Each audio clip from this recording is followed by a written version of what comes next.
Happy New Year, everybody. Welcome back. I'm working on number 10 today. This is number 9 here. And I just want to remind you that with all the spreads, when I'm finished, I put a dusting of baby powder on there to keep the pages from sticking together. So today I feel like vibrant colors, I feel like stamps, and I feel like modeling paste. So let's have some fun. I've got this nice ribbon kind of stencil for along the bottom. And I sort of have an image in mind. Make sure you use the acid-free permanent ink pad, because if you use all those lovely colored ink pads that you can buy everywhere, you got to check because they're not all permanent. Some of them bleed really badly as soon as you add water over them. So it's up to you. If you want that effect, that's great. But I want this to be permanent, and I love this ink pad because it dries really quickly as well. What I'm doing is pressing at the bend of the crease there so that the stamp goes all the way around that bend in the center. And I'm going to do the right side as well, and I'm going to try and butt it really close to that one right there in the center, and I'm going to press extra firmly in there so that it has a continuous imprint across the page with very little gap in the very middle. Now I've got this other stamp, and I'll try to list these in the notes below.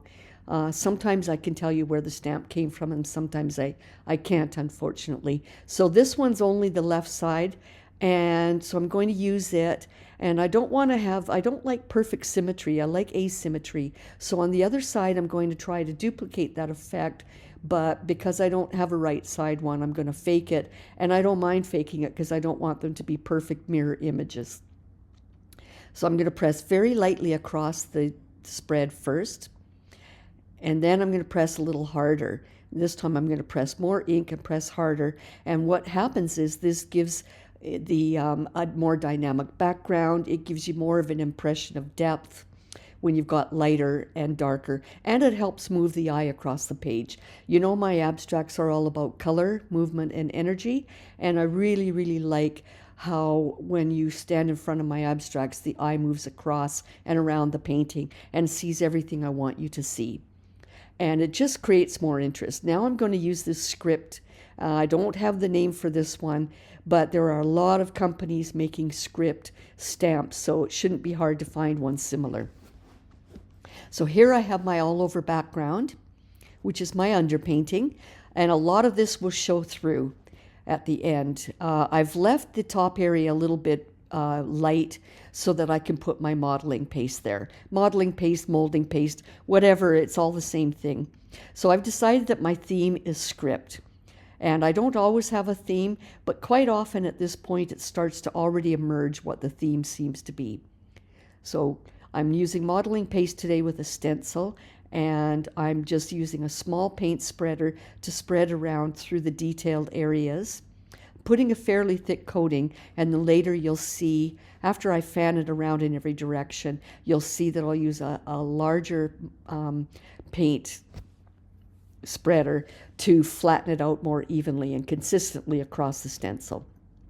I'm fanning it out towards the outer edges, and usually what I do is I apply a little less modeling paste at the edges as well, so that when I remove it, the thickness of the paste dissipates and flattens out towards the edges, and I like that. That's a good way for, in my mind, for it to meet the rest of the page that has no modeling paste on it. So I keep the thicker paste in the middle of the stencil and thinner out towards the edges. And I had to go over, there's a lot of detail in the stencil, so it takes a lot of effort to go over the areas in different directions to get it covered. And now I've used this thicker paint spreader to fan that out. And that way I have a consistent depth to it. Always keeping that wiped off. So here I am showing you as I pull it off. Isn't that fun? That's just so fun. So where I'm pointing, all those little scribbly lines you see, that's the actual untouched paper. These other areas here are the modeling paste, and it's about 1/16 of an inch deep. And it's a good habit to clean those stencils as you work. And what I'm doing is rubbing away anything that didn't make sense, that really was an odd shape at the end of the stencils. So I'm just rubbing them down, pressing hard so that they flatten into the paper. Now I'm going to do the left side. I don't care if I do it exactly the same. Again, I don't want symmetry. So I'm going to spread the modeling paste in similar and also slightly different areas. And I'm not trying to do too much in the left side there, just like I didn't on the right side of the spread, because I want a lot of that black stamping detail to show through. I'm also using semi-transparent molding paste. When it dries, it's fairly opaque, but it does show a little bit of the stamps below, even through the modeling paste if it's thin enough. And I like that because it always gives an element of surprise later on. I never know, because I've got this over top of such a busy background, I never know exactly how all of this is going to react when I add paint, wet paint to it. So I loved seeing the reveal afterwards. I like surprises. I know a lot of people don't. That's the hardest thing to get used to, doing abstracts, which I've been doing now for 8 years. I can paint very realistically, and it took at least a full year of experimenting, like I'm showing you techniques here, just experimenting and getting used to abstract techniques. And the biggest trouble I had was letting loose and feeling free and trusting my instinct, because I don't like, it's really hard to not contrive things. So, but I encourage you to do it because the results can be quite surprising, and you'll be really amazed at the directions it can take you in if you take these risks. So I've been doing abstracts for 8 years, and I'm having a lot of fun with them. Like I say, it started off being quite scary for me, and as soon as I learned to just have faith and not expect anything and embrace the surprises, I started to have more fun with it. So I hope that happens to you too. So I'm going to let that completely dry. It takes a long time for modeling paste to dry, and when it's dry, you can see it goes a little bit darker. And also it's very smooth on the outer edges there. So you can still see that some of the stamps below are showing through and being revealed, and I like that because it's showing layers of depth. It's got an undulating bottom to it.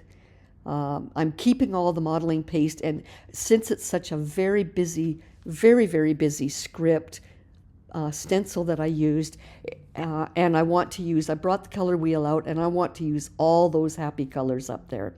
And that's just the vibe I had yesterday when I made this, is I wanted to have happy colors. So and I've got a blank space along the bottom. I thought I'd take 2 of the crayons that are going to be in my color palette, and I'm just going to do some scribbling along the bottom. Again, this is my scribble script, and again, the theme is script. So I've got script in crayon, I've got script in modeling paste, and I've got script in stamps. So all those areas that are crevices where you saw those scribbly lines, that's where the paint immediately is going to go right down into those crevices. And because I have not coated these spread with modeling paste, there's no protection over the paper. So in many areas, the paint will soak right through into that paper, and it would be hard to rub it off later on. But again, we'll see what happens. We'll see what gets revealed. So I've got paper where it soaks in. I've got resist with the modeling paste. I've got areas where the paint will float on top. And I've got areas, as you're already going to see now, where the paint goes right into those crevices and treats it like little canyons and rivers. And that to me is so much fun, especially at the beginning here. So I want to show you up close. We've already got some of that happening where the paint goes right down into the crevices. I'm going to use several colors. Normally I use a 2 or 3 color with a contrast and neutrals, but today I'm going to have fun and I just felt like, let's have some happy busy colors. Now I've got to be careful while this is wet on wet that I don't make these colors muddy and dirty looking, especially since I've got a lot of black stamping in the background. So you have to be careful that you don't blend the colors too much. It's okay that I'm overlapping and dabbing if you will, dabbing with the paintbrush, but try not to spread it around with the brush because it will turn all the colors together into mud and make them almost brown. Did you know that if you take yellow, red, and blue, which are the three primary colors, and you mix all three together, you get brown? So that should tell you that over mixing, careful what you do. So I've got my quinacridone red, iron oxide I think it's called, and I love it. It's not as high flow acrylic as the other two. It's more just a fluid acrylic. So it's a little pastier, so it goes on quite strong. And I don't mind that some of these colors, and that being my favorite, I don't mind that some of them go on strong, some of them go on more delicately and more fluidly. Depends on which one I grab. But I like the variety. So again, I'm using a long, bristled, fine brush just to feather the paint around. I don't want to press it hard with a paintbrush, a regular paintbrush. And you can see if I mix too much of that and spread it around with the brush, it starts to show a little dirty because there's so much black stamp underneath. But that's okay. We're going to see where this goes. Trust me. So it looks like a big mess right now. If you squint your eyes, you could almost imagine that it's a big field of flowers. But again, what I'm trying to do is use liquid paint and let it flow down into those crevices. And because now spraying water on it helps to flow this paint around. And that's a good way of mixing these colors without making them dirty, is let them mix naturally themselves instead of spreading it with a brush. So I'm really enjoying the effect. The only way to get it to go down into those grooves more effectively is to add water like I did. And sometimes I could do it differently. If I was to paint on and then spray water very vigorously, it would shoot that water right off the top of the modeling paste areas, and it would go down and become white on top. But that's a lot of water, and that's a lot of chances where I can't control what it does to the color. So I just sprayed a little more delicately. So now I'm just helping it around with that soft, feathery brush. And again, this is very, very busy, but this is what I envisioned when I brought that stencil out. So the more I shoot water on there, the more it shoots the paint down into those grooves, which I want. Later on, you'll see I have a lot of trouble revealing some of the white areas at the top of the modeling paste, and that's because I let it dry too much and it didn't come off as well. So if you were to go right now and dab it with a paper towel just flat along the top surface without getting into the grooves, I'd probably be able to reveal more of the white areas from modeling paste. But I'm showing you different techniques, so you'll see what to do and what not to do. Also, what was in my mind is I didn't want to shoot all the paint off the top edges right away and have it white, because I quite like when I have to wipe it hard with rubbing alcohol later and a paper towel. I like that how it wipes off, but it also continues to leave speckles of the color below. And every time you do that with new colors and wipe it off, it adds more mottled, busy textures of colors. So there's just different techniques, and I'm just trying to show you how I do different ways. And again, this is just a journal. This is not an abstract going on my wall. So don't be hard on yourself. I'm not hard on myself. I have sometimes surprises and mistakes. You'll see pretty soon I have a big mistake on this page, and I want to show you that happens, and I'd like to show you how you get through it. And again, let loose, let go. This is a journal for your soul. This is for you to play and have fun, and that's the whole purpose. If it ends up being really amazing paintings that you want to chop up part of it and put a little frame around it and a mat, go ahead and do it. But for now, I'm quite happy with how this journal's ending up. I'm going to very proudly display it fanned open on a shelf when it's complete, because I think that these images are turning out quite wonderful. Sometimes I feel like it's a shame there's a center seam in the middle of the page, because otherwise I'd like to frame some of them as they are, and I wouldn't be able to do that. I suppose you could, but anyway, now I'm just babbling because I like to show you everything I'm doing and talk while I'm doing it. I'm having fun. This is turning out already how I imagined it. It doesn't always go that way, Usually I don't even have a plan when I first start. I just see what gets revealed and where it wants to go. But yesterday and today, I had a really clear image in my mind. And so far, this is doing what I wanted. I wanted busy up top, fanning out to busier patches of color, but less busy at the bottom. With all of my abstracts, even though this is just an art journal, I do like to give you all my tips and treat it as if it is one board of an abstract. And in that case, I like to show you balance. I like to show you values. I like to show you contrast, neutrals, busy versus calm, layers, flow of the eye across the page. So keep that in mind when we do these, but also keep in mind it is just a journal book. I thought I'd spread a little more, and again, if this was a painting, I'd want to make sure that I put a little of that green up to the top so that the eye flows around the page. Now, I didn't do that on this spread with the blue, but that's okay. It's not a painting for my wall. If it was, I'd probably at the end add a little bit of blue in small, minute details somewhere on the left. I'm really liking, look at that. That's just amazing what it's doing. And this is stuff that just gets revealed as it dries and settles. You can't paint all that like it is. It's just, how would you even think of painting that?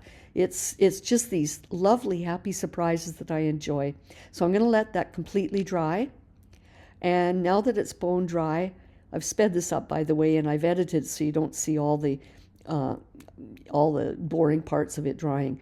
So now I've decided the colors are getting a little bit deeper, and I want to put my Indian yellow down here, make it a little stronger. And this is a lesson on values. The pink, the nickel azul gold, the Indian yellow, the green, the blue. I want some of the areas to all have that deeper value, the stronger value, and some of them to have the paler values. I like a mixture of both. Now it's bone dry. You can see how some of the stamps below are still being revealed, and I like that. Some of the script is covered, some of it's revealed. I just think this is one of the best things. I love it. The only other thing more fun is when you do reverse with my printed tissues. If I would have done all these multicolors around the page and then I glue down the same stencil that I used, but this time I used it on a gel plate with white paint, then I would take that white tissue print of the very same stencil and glue it over top of all these mixed colors, and I would get a similar effect. So it's just my style, it's my technique. I do one or the other usually, and I'm showing you both ways to go about it. If you don't know what I mean, go back to some of my videos with the tissue prints and you'll see very quickly how it works. I'm using a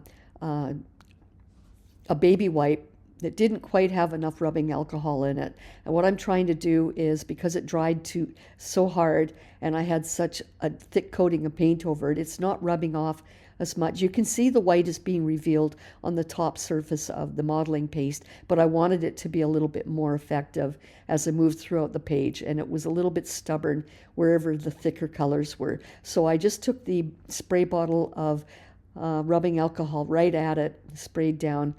I tend to rub a little bit too hard, which is okay if the background paper would have been coated first with matte medium, but because I didn't do that, the paper absorbed a lot of the wet paint, and the paper is still wet, and I didn't realize it was still wet. So up in the seam at the middle of the book, as you see me rubbing really vigorously here to get the removal of the paint on the top surface of the modeling paste, you'll see a lovely little accident coming up that I didn't foresee. I should have been a little more gentle. I'm being very, very rough, pressing really hard. Another way to do this would be sandpaper. So I just kept doing it. I'm trying to get more white. I was trying to be careful and hold down towards the center, but again, I didn't realize the papers at the back side of them were still so wet. You'll soon see what I mean. Because I use so much rubbing alcohol everywhere, there you go. The big oopsie. I'll have to fix that. Because I use so much rubbing alcohol everywhere, it makes the page sticky. So I had to spray fresh water and wipe that off. So the top of the pages there were very wet, and I'm going to show you how I fixed that. Once it was dry right there, I filled the crease on both sides with my fine-tipped bookbinding glue and let that dry. And on the back here, I have some paper tape, and I taped that down. So that was effective. It worked, but I want to touch up the previous page with magenta to fix that. So don't worry if you have little oopsies like that. They can be fixed. You wouldn't even notice that that had happened when I'm finished here. So I like that. That's quite all right. I'm human. I make mistakes. These journal books are for me to learn too. I haven't tried all these things in abstracts. I'm learning as I go. And I'm just sharing it with you. So far I'm really liking the effect of this. The only thing I do, if you've seen my videos, is I like to play with depths of color, and I want to bring out some more values of those colors. I really hope that you like and subscribe, but like and watch is even more important. I've just started doing these in May. It takes a long time for YouTube to recognize. You have to get to 4,000 hours of viewing before you get bumped up and get spread across and get better viewing and better volume of watchers. So I really appreciate if you like, and more importantly, if you watch all the way through, because it's the amount of hours watched that add up that help us YouTubers grow. And I want to reach as many people as I can. My goal is not to earn money from YouTube. My goal is just to reach as many as I can, because my goal is to share what I learn and what helps me get through cancer, through pain, through different bad experiences. This is my time out for myself. It's my really, really happy zone. And the more I can help pay that forward and show you that this could be helpful for you too, the better it is. So please, the more you can watch, the better. If you want to share these videos for somebody that needs it, please do, because it is, trust me, it's really helpful. And all you need is cheap, inexpensive watercolor paper journal book. You just need cheap supplies. You could do this with watercolor as well as high flow acrylics, whatever you like. You could use it with inks. But you'll see with all my videos that I've done a lot already. I'm only using the same supplies throughout, and I'm not asking you to buy a lot of fancy things.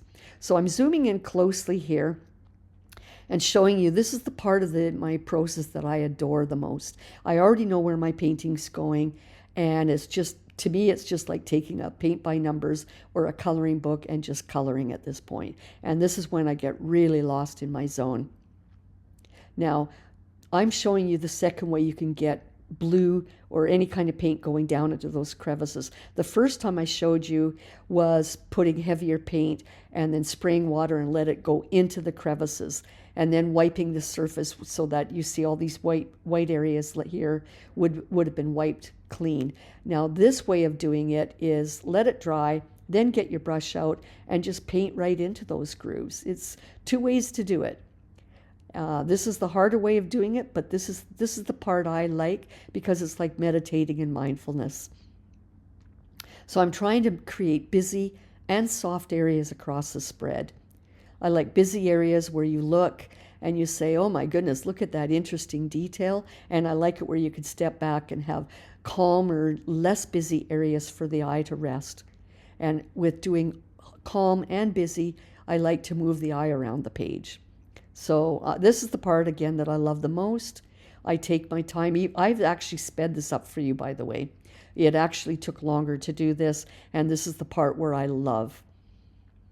You might not want to have a coffee before you do this, because you don't want the jitters. But you know what? If you miss the crevice and you go over the top surface a bit, you just take a flat part of your finger with a Kleenex and wipe the top surface of that modeling paste off, and you'll still have a clean top surface, and you'll have all the color down in the crevices. So I'm just trying to match the left and the right areas that I circled to show you that those are the two busiest areas where the eye will zoom in, and then the other area with the busy script is still a little bit busy but not quite, and then the bottom will be calmer.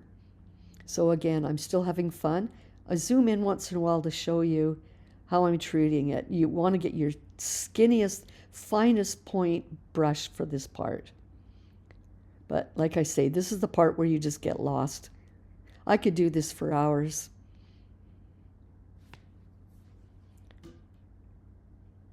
Oh, this is so much fun. It's everything I wanted to be so far. I wanted it to be busy up top. I wanted it to be full of happy, happy colors. I wanted to show all these scribble. This stencil, as I said, provided a very busy imprint, and I like it because it gave all those canyons for the paint to go down into. So much fun. So now I'm bringing out the values of the paint colors. I wanted the magenta to be pale in some areas, and now I'm purposely making it bold. The bottom right of the spread with the blue-green was bold. Now I want the top left to be of the magenta to be bold. And a little bit in this area. And because that area right there had no modeling paste, it had no matte medium over the paper, that was just paper, and it got damaged from being so wet. That's why that magenta absorbed so strongly there and went dark purple. That's okay. I'll fix that later. This is one of those things that happens. And that's why I purposely did not put matte medium on the paper to protect it, because I wanted to show you how the paper can absorb inks and paints in different ways. And again, use these journal books as a book of lessons. Use it as your textbook later that you can flip to different pages. You'll remember in an instant what happened and what you learned from it, and then apply those lessons to do bigger pieces of art. I love how the magenta is turning into the Nicolazo gold color as I move it around the page. I like that those crevices have undulating shades of color that mingle and mix and change as they go through the detail. When you zoom in at all those script areas, the color moves and changes from pink to orange to green to yellow, back to pink to dark orange. I love it. I'm just spreading that deeper value of magenta down the page.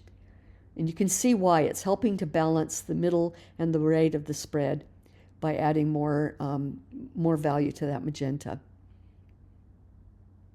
And I'm going in layers. You'll notice when I do these things, I start off a little bit darker, and later on, if I want it darker, I can add another layer. But if you go too dark too fast, especially since I didn't coat this paper, it could get absorbed in and ruin it. So I like to do it. This is also called glazing because I put that magenta into a container and sprayed water in there to make it lighter and transparent. So I'm basically just doing layers of glazing over top layers of paint and just deepening the color that way.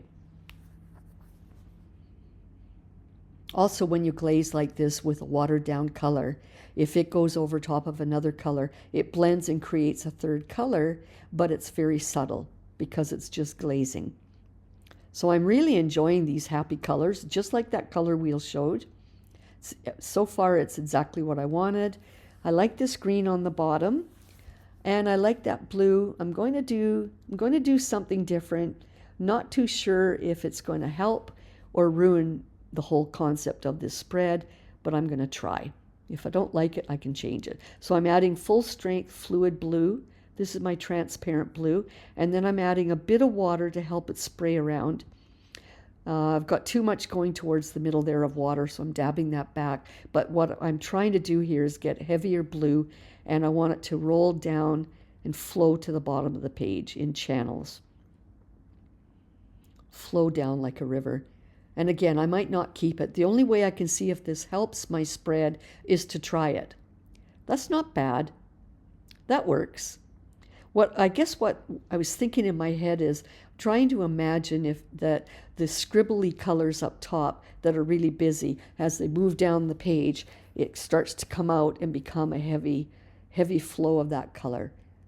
So that's my intent. And I'm sort of fanning a little bit upward to sort of have that transition. But I'm not sure I love that. So before it dries, I'm letting it dry slowly, but I'm going to think about that. Now I'm going to do something similar with my Indian yellow full strength. So the full strength comes out quite gold. When it's mixed with a lot of water, as you saw earlier, it goes quite lemony. Love this color. Again, I'm going to let that flow to the bottom. I won't use a lot of water this time. I want it to just flow quite heavy, like syrupy. I like that better.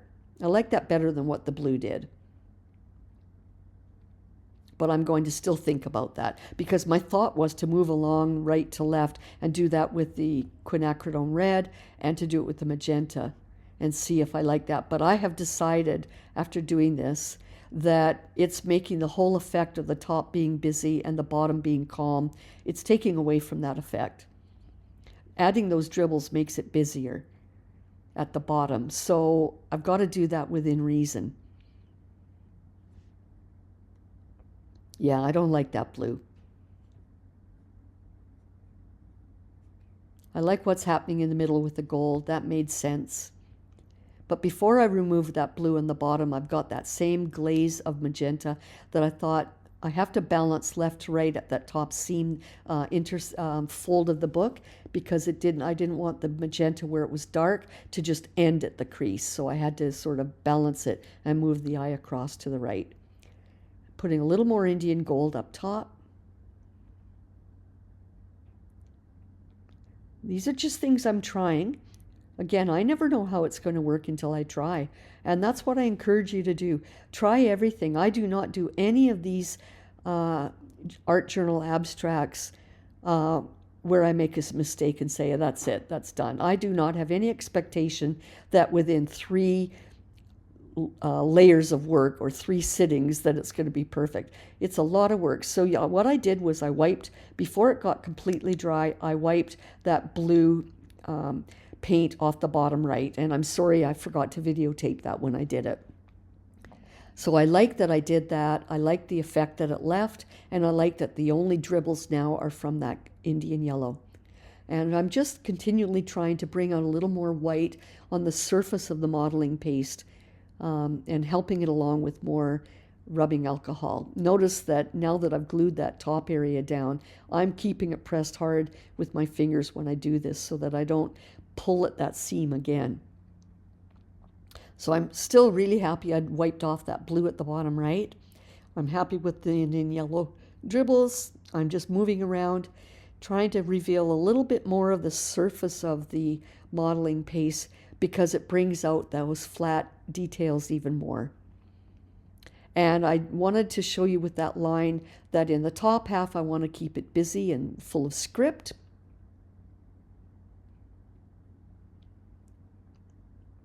And I'm just trying to enhance some of that by rubbing more away. And it seems to be bone dry. I'm not getting very good results. And again, I'm just spraying it with water and dabbing that away because it was sticky. So the bottom half, I want to keep more solid patches or less busy patches with dark values of color. So that I put a line down the middle, but I never do anything where it's completely centered. That was just showing what I'm trying to show you there was I'm just keeping it in my mind that this bottom area needs to be darker patches of stronger values of color. And you can see how it's already helping to balance the busy script on top with the weight of the calmer on the bottom. It gives a happy balance. Balance doesn't mean symmetry. It just means a balance of the weight of things to look at. Shapes, sizes. And that's the other thing. The top half with the script is so busy and there's smaller shapes. The bottom half is very big patches. And that's another trick I do to move the eye around the page on an abstract, is to give you a variety of large and small, and then even smaller again are the very background stamps of the script and the scribbles. So I've got 3 sizes, if you will, 4 actually, because then at the very bottom I've got the band, the ribbon of stamp detail. So I've got a really good variety of shapes and sizes and details.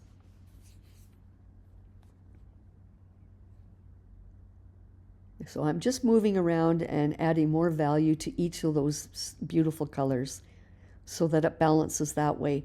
The only difference is, as I said, I normally would not keep blue and green only to the side without balancing. So those areas I circled, the middle area was quite dark in value. I need to bring out another layer of magenta glazing to make that even stronger because the pink is too weak. And to balance the whole spread, I need it to be stronger. Love this color. And I love that look how strong that is, and I even watered it down.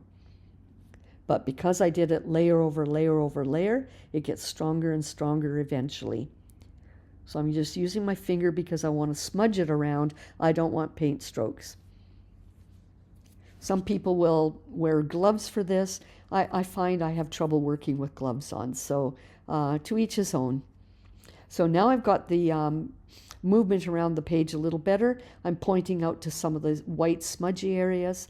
Just want to bring out a little bit more white smudgy there. When I say white smudgy, I mean that I'm bringing out subtle bits of white without being strong, bold shapes of white.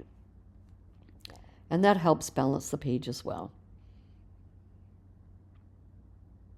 I find that there's so much weight of that strong magenta on the bottom half and the bottom left that I want to bring the eye up to the top right corner with a little bit bolder magenta up there, but only a tad. And smudging it around with my fingers so it sort of smooths and blends with each edge. So this is looking pretty cool. I'm happy with it. This is exactly how I envisioned it, and it never works out that way. So I like that dribble. I like that I took that blue dribble away.